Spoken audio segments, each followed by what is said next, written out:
Growing up as the youngest of 4 children in the Martinez family meant learning your place early.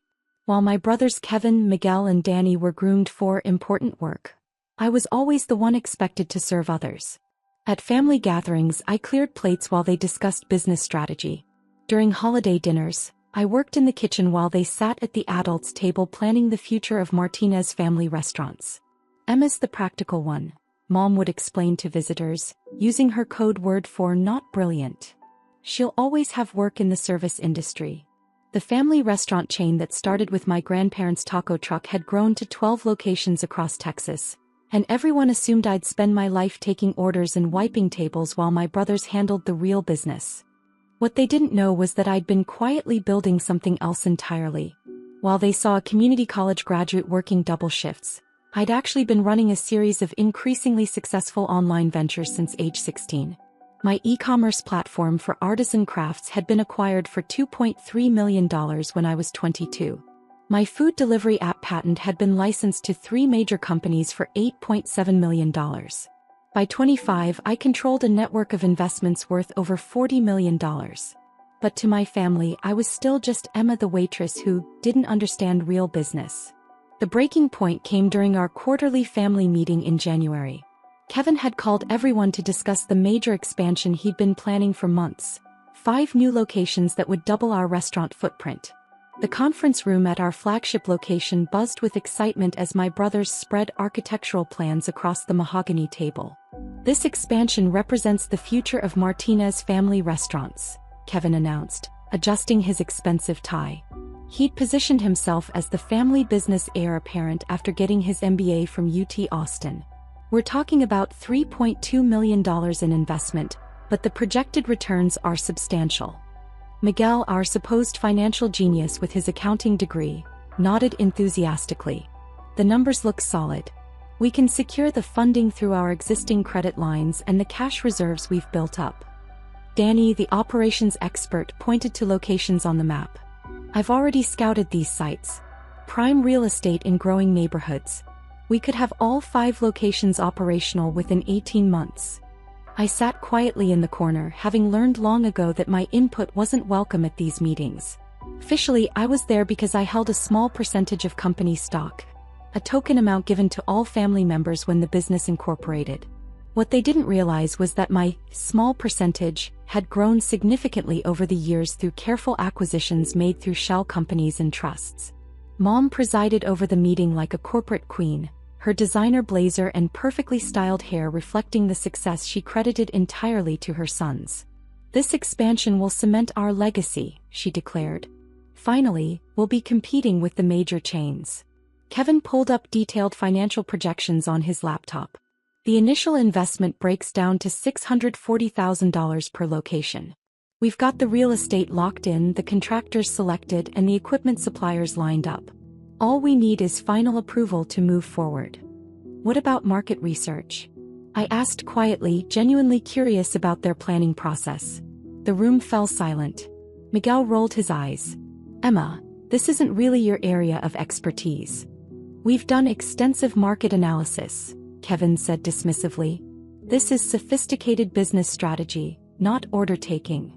Mom leaned forward with that patient smile she reserved for explaining simple concepts to simple people. "Business decisions need real intelligence, Emma. Not waitress-level thinking like yours." She gestured toward my brothers. "These are the minds that built our success." Kevin and Miguel laughed openly. Danny smirked while shuffling through more expansion documents. "Maybe stick to taking orders," Miguel added. "That's what you're good at." The casual cruelty stung, but I'd developed a thick skin over the years. "You're absolutely right," I said, standing up slowly. "I don't really understand this level of business complexity. I'll leave you to handle the important stuff." "Smart choice," Kevin said without looking up from his financial projections. "We'll fill you in on the basics later." I smiled and walked toward the door. "I'm sure you'll make the right decisions. You always do." As I left the conference room, I could hear them immediately dive back into expansion planning, their voices animated with excitement about the future they were building without me. Kevin was already calling contractors to finalize timelines. Miguel was calculating cash flow projections. Danny was scheduling site visits for the following week.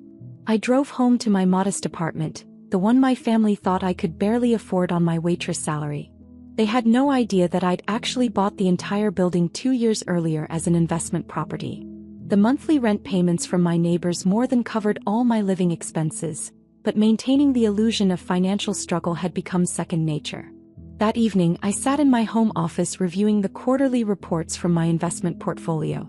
My holdings had grown substantially over the past year, including some acquisitions I'd made through my attorney that my family would find very interesting.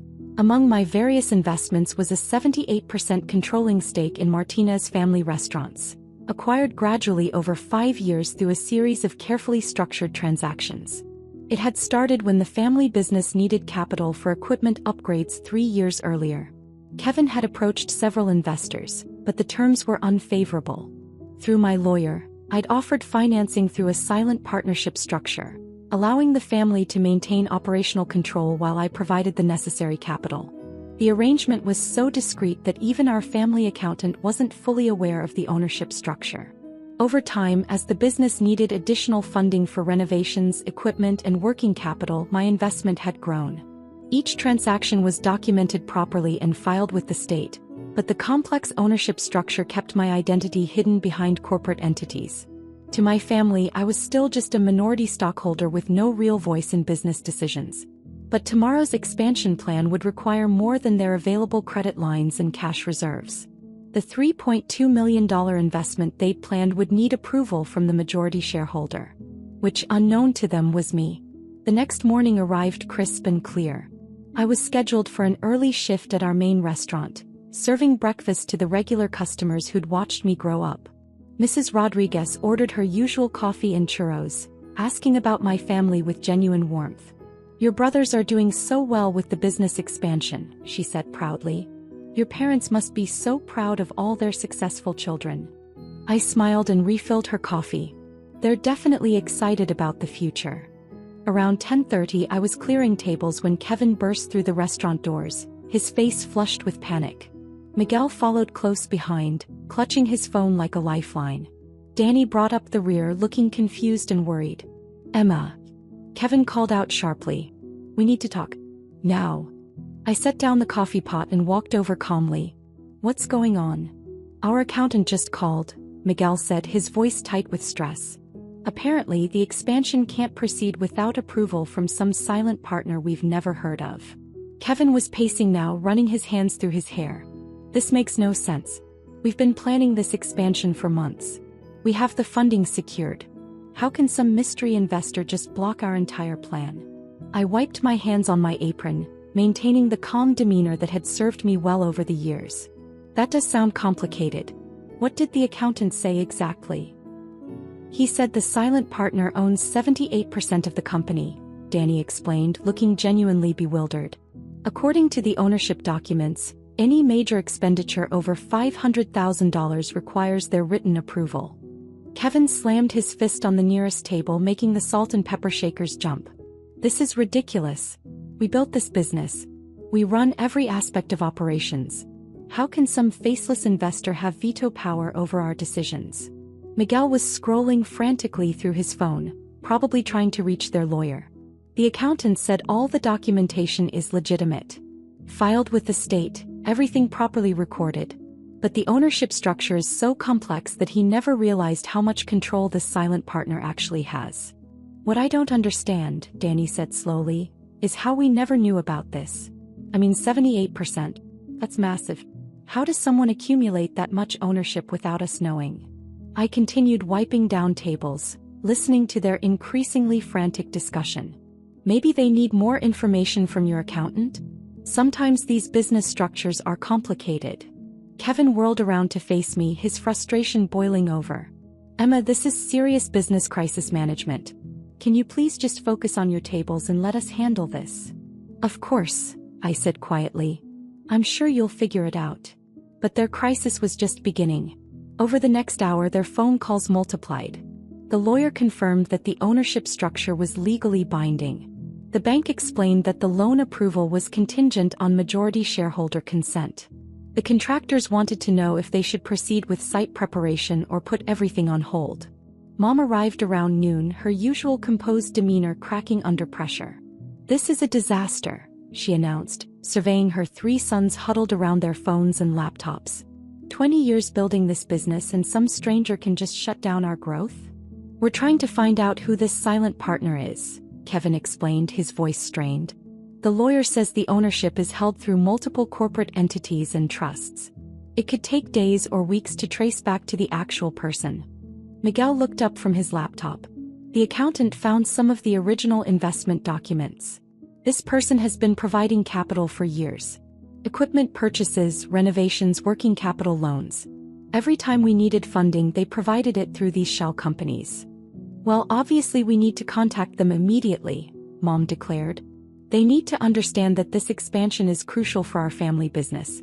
We'll explain the situation and get their approval." Danny shook his head. "The lawyer says all communication has to go through their corporate attorneys. We can't just call them directly. Everything has to be formal written requests." I continued my shift, serving lunch customers while my family's panic intensified around me.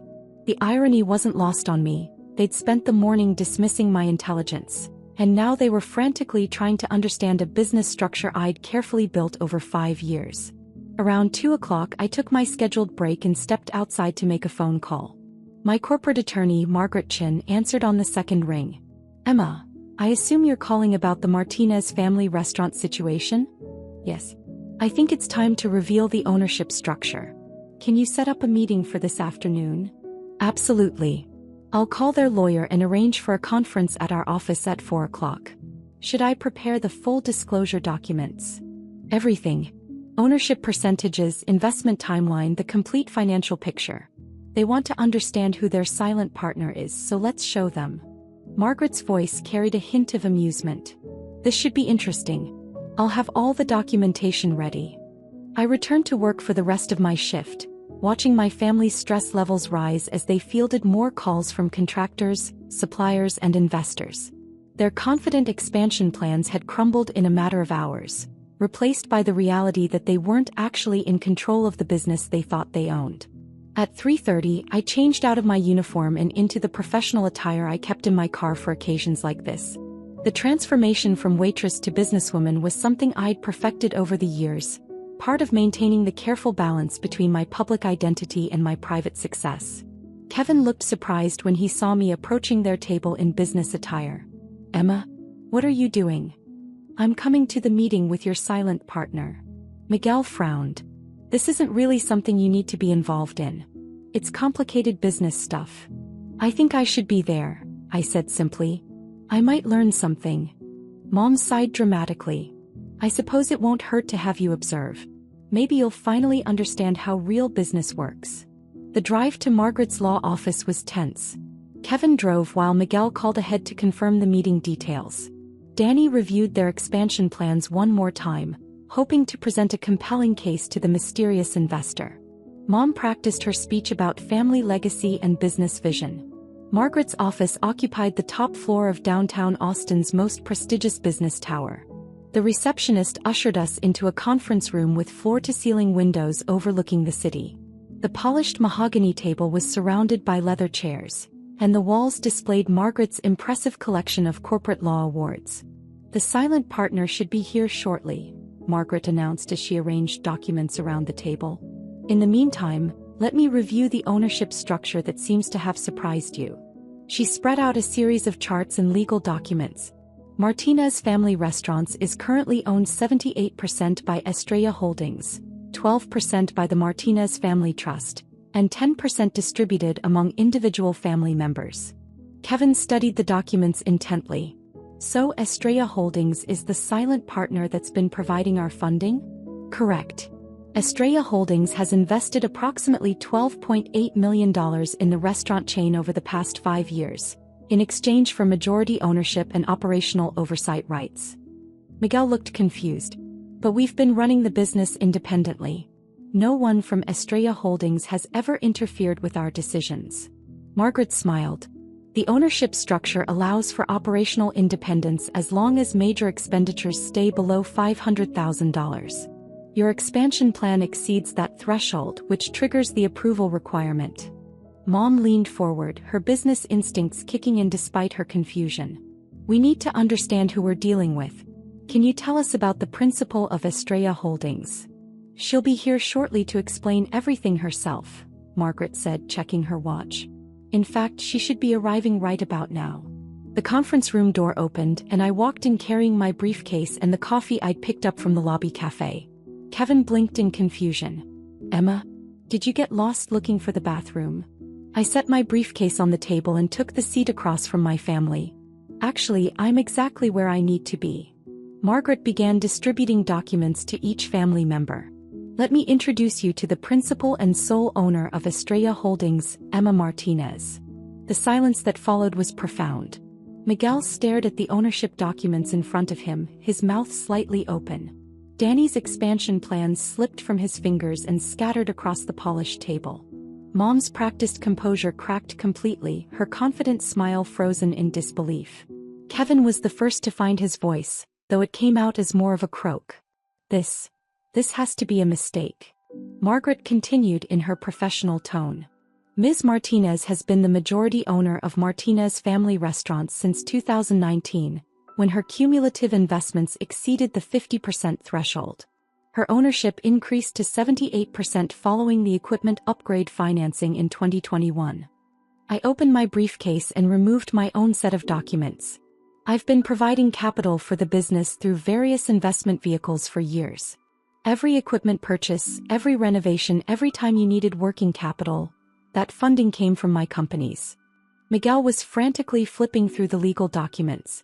But you work as a waitress. You can barely afford rent. How could you possibly have $12.8 million to invest in anything? The waitressing is just part-time work, I explained calmly. I've been running several successful businesses for years.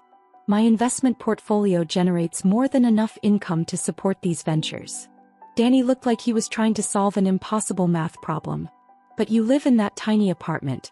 You drive a 10-year-old Honda. You work double shifts to make ends meet. The apartment building actually belongs to one of my real estate companies. The car is reliable and economical. And I work at the restaurant because I enjoy it, not because I need the money. Mom finally found her voice, though it was barely above a whisper. Emma, are you telling us that you own our business? I met her gaze steadily.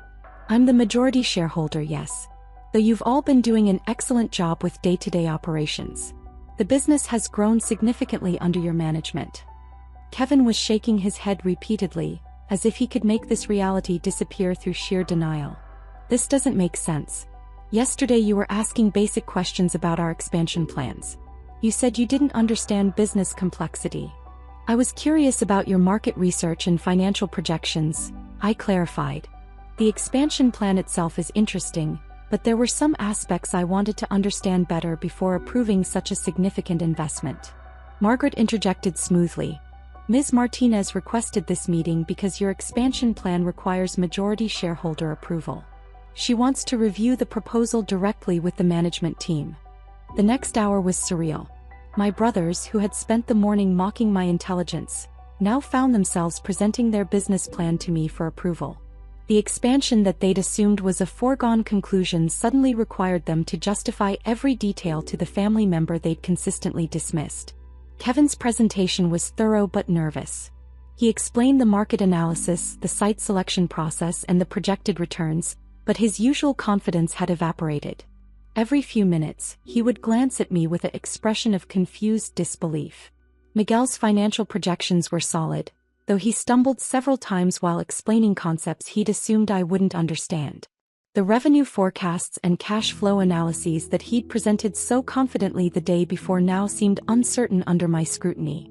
Danny's operational timeline was detailed and realistic, but he kept pausing to clarify points that yesterday he would have dismissed as too complicated for me to grasp. Throughout their presentation, I asked detailed questions about market saturation, competitive analysis, and risk mitigation strategies. Questions that revealed I understood business complexity far better than they'd ever imagined. When they finished, I reviewed their documents carefully. The expansion plan was actually quite good, aggressive but achievable with solid financial backing and realistic timelines. My family might have underestimated my intelligence, but they hadn't overestimated their own business abilities. "This is a strong proposal," I said finally. "The market analysis is thorough, the financial projections are conservative but optimistic, and the operational plan is realistic. I'm prepared to approve the expansion funding." Relief flooded their faces, but it was mixed with continued bewilderment. Kevin leaned back in his chair, exhaling slowly. "So we can proceed with the expansion?" "Yes, with some modifications. I want quarterly progress reports directly from the management team. Major supplier contracts should be reviewed by our legal team before signing. And I want to be included in all strategic planning meetings going forward." Mom was still processing the fundamental shift in family dynamics. "Emma, why didn't you tell us? Why let us think you were struggling financially?" I considered the question carefully. Because it allowed me to understand how the business really functioned. If you'd known I was the major investor, would your decision-making process have been different? Would you have been as honest about challenges and opportunities? Miguel was nodding slowly, beginning to understand. "You were protecting your investment by staying invisible." "Partially. But also protecting the family dynamic. You're all excellent at what you do. Kevin's strategic vision, Miguel's financial management, Danny's operational expertise. The business succeeded because of your abilities, not despite them." Danny looked confused. "But why work as a waitress if you didn't need the money? Why let us treat you like the family member who wasn't smart enough for business?" I finished. "Because it gave me insight into every level of operations. I understand our customer base, our service challenges, our employee concerns. That perspective is valuable for strategic decision-making." Kevin was still struggling with the revelation. "I don't understand how you built this kind of wealth without any of us knowing." I pulled out another set of documents from my briefcase. My first successful venture was an e-commerce platform I built in high school.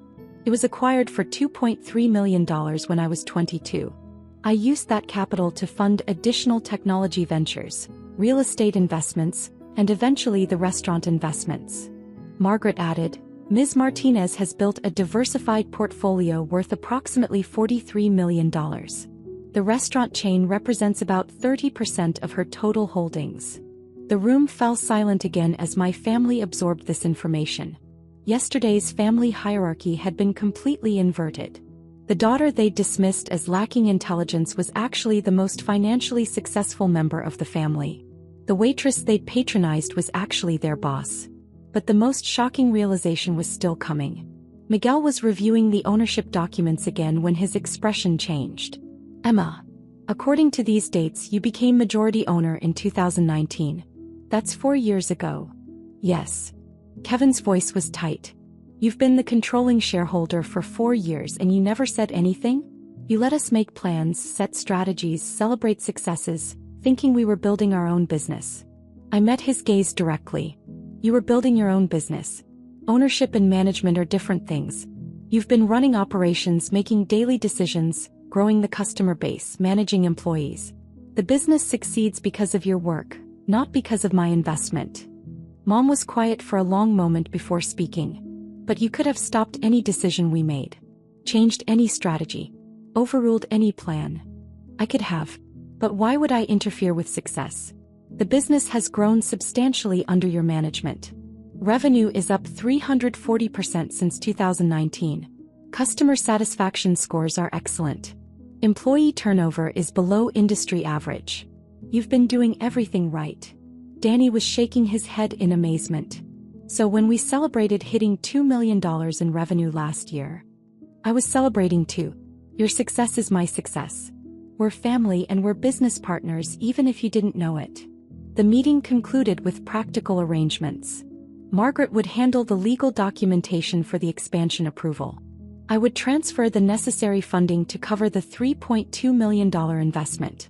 Kevin, Miguel and Danny would proceed with their expansion timeline, but with new reporting requirements and strategic oversight. As we gathered our documents and prepared to leave, Mom approached me privately. "Emma, I owe you an apology. We all do. The things we said yesterday, the way we've treated you over the years. We were wrong about so many things." I looked at her thoughtfully. "You weren't wrong about my abilities. You just didn't have complete information about what I was doing with them."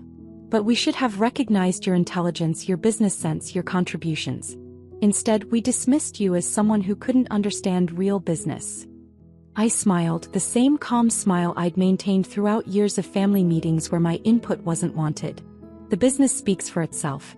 We've built something successful together, even if you didn't realize I was part of building it." Kevin approached as we reached the elevators. "Emma, I have to ask, why reveal yourself now? You could have stayed silent, approved the expansion through your lawyer, continued being the invisible majority owner. Why change the dynamic?" I considered his question as the elevator arrived. Because the expansion represents a new phase for the business. 12 locations growing to 17, potentially 25 within 5 years. That level of growth requires different strategic coordination. It was time for the management team to know who they're really working with. The ride down to the parking garage was quiet, each family member lost in their own thoughts about how fundamentally their understanding of family dynamics had changed in one afternoon. As we reached our cars, Miguel called out, "Emma? Tomorrow's staff meeting at the restaurant. Should we tell everyone about the ownership change?" I shook my head. "Nothing changes for the employees. You're still management, I'm still part-time waitstaff. The only difference is that now you know who signs the bigger checks." Danny laughed, a sound that contained equal parts amazement and relief. "This is going to take some getting used to. The expansion approval will be processed tomorrow," I said, getting into my Honda. "Congratulations on developing such a solid growth plan. I'm looking forward to seeing it succeed." As I drove home to my modest apartment that I actually owned, I reflected on the day's revelations. Tomorrow I would return to taking orders and serving coffee, but with a fundamental shift in family dynamics. My brothers would still run daily operations, but they would never again dismiss my intelligence or business acumen. Mom would still preside over family meetings, but she would never again assume that success belonged exclusively to her sons. The expansion would proceed as planned, funded by investments they now knew came from their sister. The family business would continue growing, but with new understanding about who had been providing the capital for that growth all along. And I would continue doing what I'd always done, building success quietly, strategically, and with the patience that comes from knowing that competence speaks louder than credentials, results matter more than recognition, and sometimes the most powerful position is the one no one sees coming. The next morning, I put on my waitress uniform and returned to work, serving coffee to customers who still saw me as the same Emma who had grown up taking orders. But now, when my family held their business meetings in the back room, they would never again assume that I didn't understand what real business looked like. As I had built it,